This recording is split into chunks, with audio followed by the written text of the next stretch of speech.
میرے خاندان میں لڑکیوں کو زیادہ پڑھانے کا رواج نہیں تھا۔ ہم گاؤں میں رہتے تھے، وہاں تعلیم کی حد 10ویں تک ہی تھی، مگر مجھے شروع سے ہی ڈاکٹر بننے کا بہت شوق تھا۔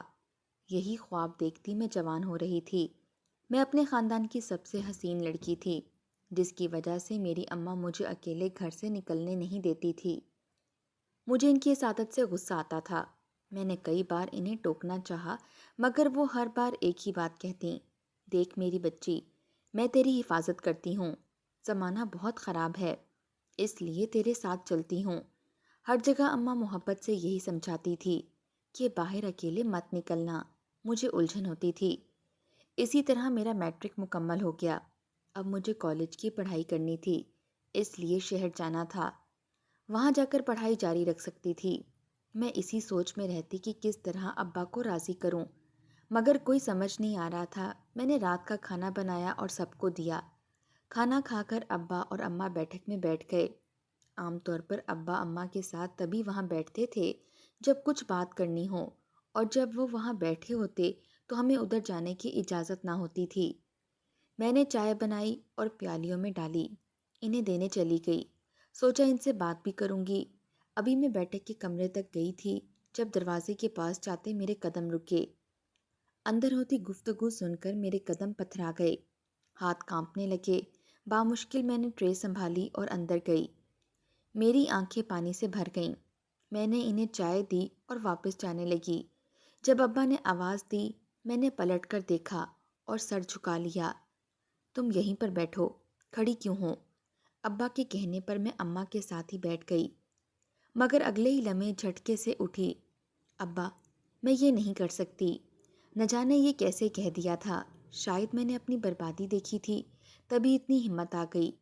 ابا میری بات پر غصہ ہونے لگے۔ دفع ہو جاؤ یہاں سے، 4 جماعت پڑھ کر سر پر چڑھ رہی ہو، جاؤ اپنے کمرے میں اور سوچو۔ ابا نے غصہ سے کہا اور میں واپس کمرے میں چلی گئی اور جاتے ہی رونے لگی۔ اس کے بعد میں نے کھانا پینا چھوڑ دیا تھا۔ ایک ہی ضد تھی کہ شہر جا کر پڑھنا ہے۔ ابا مجھ سے ناراض تھے، میں یہ جانتی تھی، مگر مجھے پڑھنا تھا، اپنا خواب پورا کرنا تھا۔ بہت مشکلوں سے ابا نے میری بات مان لی۔ اماں نے بہت منتیں کی تھیں، پھر کہیں جا کر وہ راضی ہوئے تھے۔ میں بہت خوش تھی اور خوشی خوشی میں نے جانے کی تیاری کی۔ کچھ دیر پہلے ابا نے مجھے اپنے پاس بلایا تھا۔ ان کے کمرے میں گئی۔ ابا، آپ نے مجھے بلایا ہے؟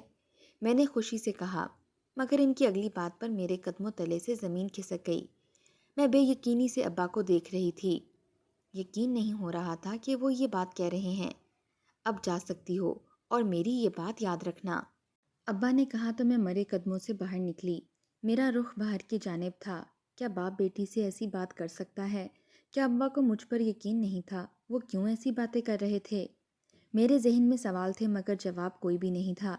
میرا داخلہ ہو چکا تھا، جو ابا نہیں کروایا تھا۔ وہاں پہنچی تو لڑکے لڑکیوں کو اکٹھا دیکھ کر گھبرا گئی۔ میں نے کبھی ایسا ماحول نہیں دیکھا تھا، مگر اس وقت کیا پتا تھا، ابھی تو بہت کچھ ایسا دیکھنا تھا جو ناقابل یقین ہونا تھا۔ میرا پہلا دن تھا، شکر کہ کسی نے میرے ساتھ کوئی مذاق نہیں کیا۔ میں سیدھا کلاس میں گئی۔ کچھ دن گزر گئے جب مجھے محسوس ہونے لگا، مجھے یوں لگتا جیسے مجھے کوئی دیکھ رہا ہو۔ میں شروع میں اسے اپنا وہم سمجھتی رہی، مگر وہم تو ایک دن کا ہوتا ہے۔ مجھے اس وہم میں 1 مہینہ گزر گیا تھا۔ اب مجھے شدید پریشانی ہونے لگی تھی۔ پہلے سوچا ابا کو بتا دوں، مگر نہیں، اگر انہیں پتہ چل جاتا تو وہ مجھے گاؤں واپس بلا لیتے، جس سے میری پڑھائی نامکمل رہ جاتی، اور میں یہ ہرگز نہیں چاہتی تھی۔ اس لیے میں نے یہ بات کسی کو بھی نہ بتانے کا فیصلہ کیا۔ 2 دفعہ گاؤں گئی تو ابا اماں نے کئی بار پوچھا، پریشان کیوں ہو؟ کسی نے کچھ کہا ہے؟ میں ہر بار یہی کہتی کہ دور رہ رہی ہوں، تبھی پریشان ہوں، آپ سب کی یاد آتی ہے۔ مگر اماں کو اس بات پر یقین نہیں تھا۔ یقین دلانے کی ہر ممکن کوشش کرتی کہ وہ میری بات مان لیں، مگر انہیں کسی صورت تسلی نہ ہوتی۔ میں واپس شہر آئی، نہ جانے کیوں میرا دل نہیں تھا واپس آنے کا۔ اماں بھی بار بار رکنے کا کہہ رہی تھی، لیکن میری پڑھائی کا حرج ہوتا تھا، اس لیے نہ چاہتے ہوئے بھی مجھے واپس آنا پڑا۔ یہاں آنے پر دل بہت گھبرا رہا تھا۔ میں کالج سے ہاسٹل جا رہی تھی۔ میری عادت تھی پیدل ہاسٹل جانے کی۔ 10 منٹ کا راستہ تھا، تو کیا ضرورت تھی پیسے خرچ کرنے کی؟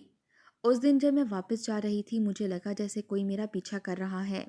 मैंने दोबारा पलट कर देखा मगर कोई भी नहीं था। मैंने तेज़ तेज़ चलना शुरू किया। कोई भी नहीं था रास्ते में। बिल्कुल सुनसान रास्ता था जिसे देखकर और भी डर लग रहा था। तेज़ी से चलते मेरे कदम किसी के अपने सामने रुकने पर रुके थे। मेरा दिल हलक पर आ गया था। हाथों से बैग छूट गया। कौन हो तुम? मैंने तेज़ी से पूछा मगर वो खामोश रहा और एकदम ही इसने मेरे मुंह पर रुमाल रखा जिससे चंद लम्हों में मैं होश खो बैठी थी। इसके बाद जब होश आया तो अपनी हालत देखकर दिल किया कि खुद को ख़त्म कर लूं, मगर इतनी हिम्मत कहाँ थी कि अपनी जान ले सकूं। मैं मरते मरते हॉस्टल पहुंची। पूरी रात रोते गुजरी थी। अगले दिन खुद को संभालती गांव वापस गई। अम्मा मेरी हालत देखकर कहती तू ठीक नहीं लगती, मगर मैं हर बार हंसकर टाल देती कि इनसे दूर रहती हूँ। तभी इन्हें ऐसा लगता है कि मैं दिन ब दिन कमज़ोर होती जा रही थी। ना कुछ खाने को दिल करता और ना ही ज़बरदस्ती कुछ खाया जाता था। अम्मा मेरी एक एक हरकत नोट कर रही थीं। रात वो मेरे पास आईं। क्या हुआ है तुझे? ये हालत क्यों ख़राब है तेरी? और इस कदर कै क्यों कर रही हो? अम्मा ने तशवीश से पूछा। कुछ नहीं अम्मा। मैंने टालना चाहा मगर वो माँ थीं। कैसे झूठ मान जाती? माँ तो बेटी का दुख बिना कहे समझ जाती हैं। वो तो देख रही थीं कि मैं झूठ बोल रही हूँ। मैं जानती हूँ। सच बता। अम्मा ने गुस्से से कहा तो मैं रो दी। मुझे देखकर वो घबरा गईं। तू बता मुझे हुआ क्या है? अम्मा ने मुझे साथ लगाते पूछा तो मैंने इन्हें सब बताने का सोचा। अम्मा, मुझे लगता था कि कोई मेरा पीछा करता है। मैंने इसे अपना वहम समझा मगर वो सच था। फिर एक दिन इन लोगों ने मुझे अगवा किया और फिर इतना कहती मैं रो पड़ी। अम्मा ने सीने पर हाथ रखा जैसे वो समझ गई हों। मैं तुझे इसलिए समझाती थी कि बाहर मत जा। तेरा हुस्न तुझे बर्बाद कर देगा। तूने मेरी बात नहीं मानी। अब देख लिया अंजाम तेरा। तेरे अब्बा राजी नहीं थे तेरे जाने पर, फिर भी तूने जिद की। बड़ों की बात मान लेनी चाहिए। वो कुछ अच्छा ही सोचते होंगे, मगर तूने। वो इतना कहते ही रोने लगीं। अम्मा मैंने जानबूझकर नहीं किया। मैंने रोते हुए इन्हें यकीन दिलाना चाहा, मगर वो रोती रहीं। फिर एकदम चुप होती बोलीं, मेरी बात सुनो। अब कल तू मेरे साथ जाना। हम दाई के पास चलेंगे और कमरे से मत निकलना। अपने अब्बा के सामने मत जाना। अम्मा ने इस बार गुस्से से कहा। अब चुप कर, रोना बंद कर। तूने जो करना था कर लिया। अम्मा के कहने पर मैं खामोश हो गई और वो कमरे से निकल गईं। मैं अब सोचने लगी कि करूं क्या। अगले दिन अम्मा मुझे लेकर दाई के पास जाने लगी थीं कि तभी चाचा की फैमिली आ गई और हमें रुकना पड़ा। मैं कमरे में जाने लगी जब चाची ने कहा हमारे पास बैठ जाओ, शहर जाकर भूल गई हो। इनके कहने पर मैं इनके पास बैठकर बातें करने लगी। बातें करते करते अचानक मुझे चक्कर आ गया और मैं उठकर कमरे में जाने लगी। 2 कदम पर बेहोश हो गई। जब मुझे होश आया तो एक बार फिर मैं बर्बाद हो चुकी थी। अब्बा ने मुझे देखना भी गवारा नहीं किया। वो पता नहीं खामोश क्यों थे। अगले दिन तक चची ने पूरे ख़ानदान में ये बात फैला दी कि मैं बिना शादी के हामला हूँ। पूरा ख़ानदान मुझे कोस रहा था, मुझे बुरा भला कह रहा था। अजीब था, किसी ने मेरी बात नहीं सुनी। सभी मुझे गलत कह रहे थे। किसी ने एक बार नहीं पूछा कि हकीकत क्या है। यही तो अलमिया है हमारे माशरे का। हर बार हर कदम पर भले ही लड़की का कसूर ना हो, इसे ही कसूरवार समझा जाता है। कोई इसकी एक नहीं सुनता, कोई इसे दिलासा नहीं देता। हर किसी के मुंह से इसके लिए बुरे ही अल्फाज निकलते हैं। मेरे साथ भी यही हो रहा था। अब्बा तीसरे दिन मेरे पास आए। मैं इन्हें देखकर डर गई। मुझे लगा वो मुझे मार देंगे या कुछ ऐसा करेंगे जिससे मैं खुद को मार दूंगी, मगर नहीं, उन्होंने ऐसा कुछ भी नहीं किया। मैं हैरान थी। वो मेरे सामने हाथ जोड़े बैठ गए और बोले, मैं तुमसे माफ़ी मांगता हूँ कि मैं तुम्हारा बाप हूँ। इनकी इस बात पर मैं तड़प गई। कैसे बर्दाश्त करती इन हाथों को जुड़ा हुआ देखकर, जिन हाथों ने कमाकर खिलाया था, जिन हाथों को हमेशा सर पर शफकत से रखा देखा था। अब्बा, ऐसा ना करें। मैं इनके सामने घुटनों के बल बैठ गई। उन्होंने अपने हाथ मुझसे छुड़वा लिए और उठ गए। इसे मैं कहूँ कि अब तुम इससे शादी करोगी, बहस नहीं करोगी। वो गुस्से से चले गए। इनके जाते ही मुझे वो रात याद आई। मैं चाहता हूँ तुम अपनी फुप्पो के बेटे से शादी कर लो। तुम्हारी फूफो राजी हैं। उन्होंने कई दफ़ा मुझसे बात की। अब तुम भी पढ़ चुकी हो, वो भी माशाल्लाह से पढ़ा लिखा है, इसलिए अब ये शादी होनी चाहिए। अब्बा ने खुशी से कहा। इनके चेहरे से खुशी झलक रही थी, मगर मेरे जवाब पर वो कैसे दुखी हो गए थे। इनकी ख्वाहिश थी कि मेरी शादी फूफो के बेटे से हो। वो बहुत अच्छा इंसान था और फूफो भी हम सब से बहुत मोहब्बत करती थीं। मगर उस वक्त तो मेरी आंखों पर पढ़ाई मुकम्मल करने की पट्टी बंधी थी। काश काश मैं उस रात हाँ कर देती तो ये सब कभी भी ना होता। अब्बा नाराज होते। मुझे रोते रोते नींद आ गई। अगली सुबह मुझ पर बहुत भारी थी। अब्बा सुबह ही घर से बिना नाश्ता किए चले गए। अम्मा परेशान सी बैठी थीं। मैं इनका सामना करने की हिम्मत ना कर सकी। तभी वापस कमरे में चली गई। वो मेरे लिए नाश्ता वहीं लेकर आईं। नाश्ता देखकर मेरी आंखें फिर से बरसने को बेताब थीं।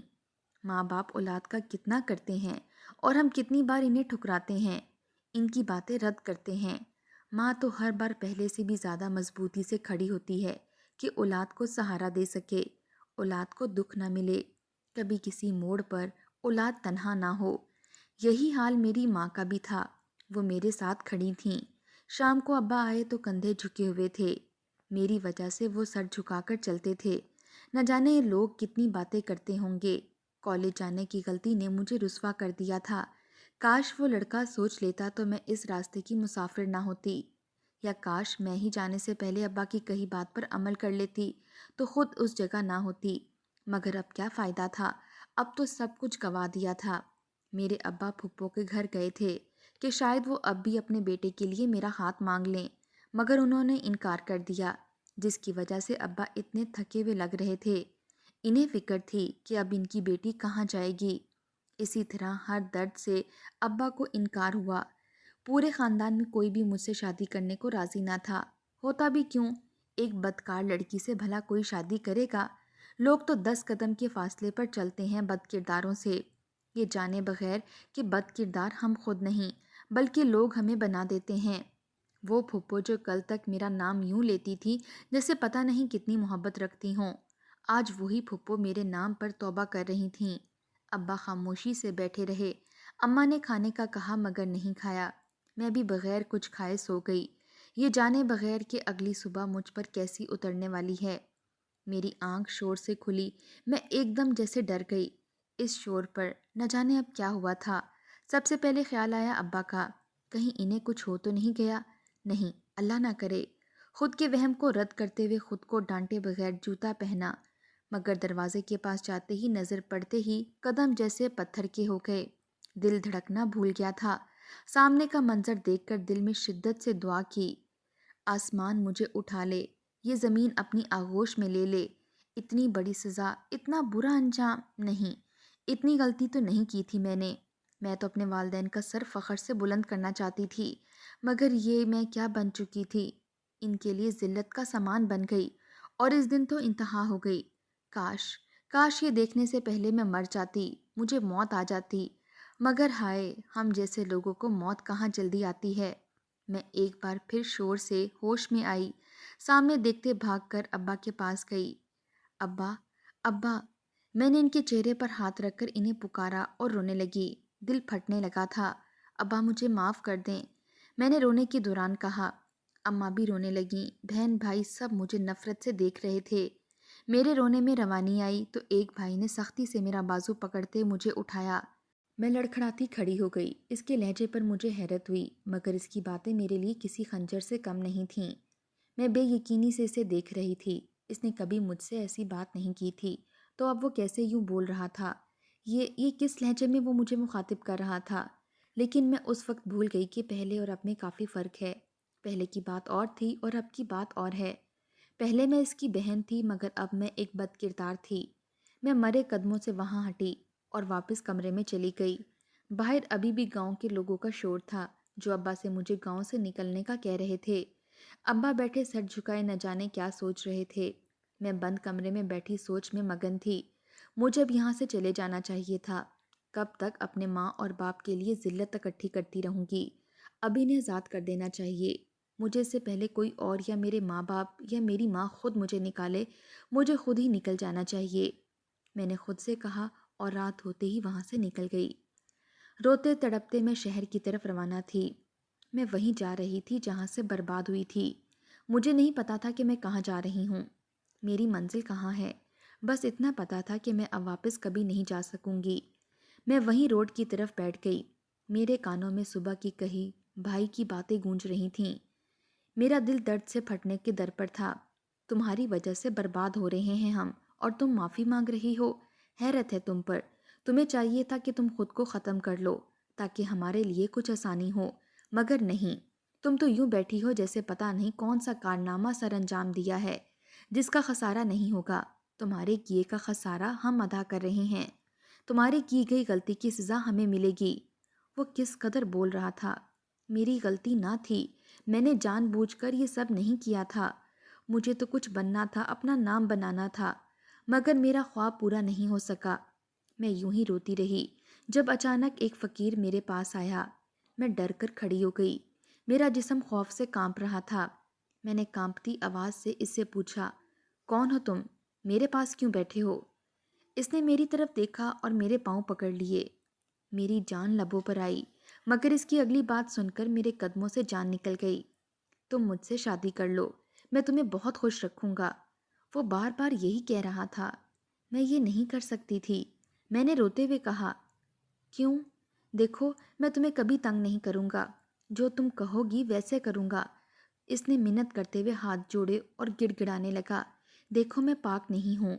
मैंने एक और दलील दी और वो एकदम चुप हो गया। क्या मतलब? इसके पूछने पर मेरा सर झुक गया। मेरे साथ कॉलेज में ज़बरदस्ती हुई थी। मैं अब उम्मीद से हूँ। तुमसे इसलिए शादी नहीं कर सकती, तुम जाओ यहाँ से। मेरे कहने पर वो खड़ा हो गया। मुझे कहने लगा, मगर नहीं, वो खड़ा रहा। फिर जो बोला तो मैं हैरत से इसे देखती रही। जो बात मेरे अपनों ने नहीं कही वो कह रहा था। जिस बात की उम्मीद मुझे अपने माँ बाप से थी वो बात इसने कही थी। इसने मुझे तसल्ली दी थी, तुम्हारा तो कोई कसूर नहीं इस सब में, इसलिए ऐसा मत कहो। मेरे साथ चलो, हम शादी कर लेंगे और मैं तुम्हें खुश रखूंगा। इसने पुख्ता लहजे में कहा तो मैं आंखें फाड़े इसे देखने लगी। कैसा इंसान था वो, जो सब जानकर भी ये बात कह रहा था। मेरी सच्चाई जानकर भी मुझसे शादी करने का कह रहा था। इसने मेरा हाथ पकड़ा और एक तरफ चलने को कहा। चलते चलते हम एक छोटे से घर के पास पहुंचे। इसने जेब से चाबी निकाली और दरवाज़ा खोला। मुझे अंदर बैठने को कहा। रात के 12 बज रहे थे। मैं अंदर चली गई। कुछ ही देर के बाद वो आया तो साथ कुछ लोग थे। मैं एक दफ़ा फिर डर गई। एक ख्याल के तहत मेरे हाथ पैर फूलने लगे थे, मगर नहीं।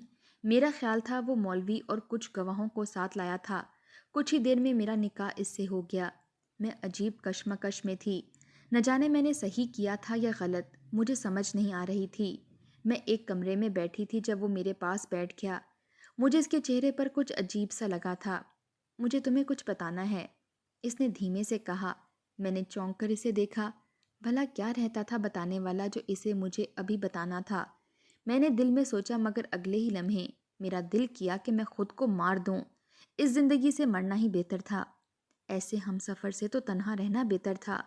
मैं बेड से उतर गई और चिल्लाने लग गई, तुमने मुझे धोखा दिया है, तुमने झूठ बोला है, इतना बड़ा सच छुपाया है मुझसे। मैं तुम्हारे साथ नहीं रहूंगी। मुझे अभी और इसी वक्त तलाक दो। मैंने चिल्लाते हुए कहा। इसने मेरा हाथ पकड़ा, मुझे अपने सामने बैठने को कहा। मेरी पहले बात सुन लो, फिर जो फैसला चाहे करना, इसने मोहब्बत से कहा। देखो, तुम्हारे साथ जो कुछ हुआ, क्या इसके बाद तुम्हारी फैमिली ने तुम्हें कबूल किया? इसने मुझसे पूछा। मैंने नफ़ी में सर हिला दिया। ज़बान कहाँ साथ देती थी इस सवाल के जवाब पर। तुम्हारी अपनी फैमिली के सिवा कोई है इस दुनिया में जो तुम्हें 2 वक्त की रोटी दे सके या अपने घर तुम्हें पनाह दे सके? इसके सवाल पर मैं रोते हुए कहने लगी कि नहीं, हरगिज़ नहीं, ऐसा कोई नहीं था। अगर ऐसा कोई होता तो मैं क्यों सड़कों पर मारी मारी फिरती। मैंने तुम्हें और तुमने मुझे अपनी सच्चाई बता दी ताकि हम दोनों खुशी खुशी अपनी ज़िंदगी शुरू कर सकें। कोई रुकावट ना हो। मैं तुम्हारे साथ हूँ और हर कदम पर साथ रहूँगा। तुम जो कहोगी मैं करूँगा। तुम्हें कभी कोई तकलीफ़ नहीं मिलेगी, बस तुम खुश रहना। मुझ पर यकीन रखो, मेरा वादा है मैं तुम्हारा साथ नहीं छोड़ूंगा। क्या मैं इसके साथ रह सकती थी? लेकिन अगर इसे छोड़कर चली जाती तो मैं कहाँ जाती? मैं किसके सहारे रहती? कौन था मेरा जो मेरे साथ था? कोई भी नहीं। میں نے بہت سوچ کر اس کے ساتھ رہنے کا فیصلہ کیا اور اگلی صبح اسے اپنے فیصلے سے آگاہ کیا۔ اس کے چہرے پر خوشی دیکھنے کی لائق تھی۔ ہم دونوں نے ایک دوسرے کا ہر قدم پر ساتھ دیا تھا۔ میں کبھی بھی گھر واپس نہیں گئی، نہ ان میں سے کسی نے مجھے تلاش کرنے کی کوشش کی۔ میں نے ایک دو دفعہ اپنے شوہر کو گاؤں ضرور بھیجا تھا کہ وہ دیکھ سکے کہ وہ سب کیسے ہیں۔ اس کے یہ بتانے پر کہ وہ سب خوش ہیں، مطمئن زندگی گزار رہے ہیں، مجھے کہیں نہ کہیں دکھ ضرور ہوا تھا، مگر میں خوش تھی کیونکہ وہ سب خوش تھے۔ میرے ہاں بیٹے کی پیدائش ہوئی جس پر میرے شوہر نے بہت خوشیاں منائیں۔ ہم دونوں نے مل کر اس کا نام رکھا۔ میرے شوہر نے کبھی اس سے برا سلوک نہیں کیا، ہمیشہ اسے محبت دی، اسے اسکول میں ڈالا، اس کی پڑھائی بہت اچھے سے جاری رکھی۔ یہ سب میرے شوہر کے کرنے سے ہوا تھا۔ وہ ایک خواجہ سرا تھا، وہ فقیر نہیں۔ فقیر تو وہ صرف کسی ہمسفر کو ڈھونڈنے کے لیے بنا تھا۔ میں ابھی بھی اس کے ساتھ خوش ہوں جو مجھے کسی مکمل شخص نے نہیں دیا، اور مجھے اس نے وہ خوشی دی جو کوئی نہیں دے سکتا تھا۔ وہ سہارا مجھے اسی نے دیا۔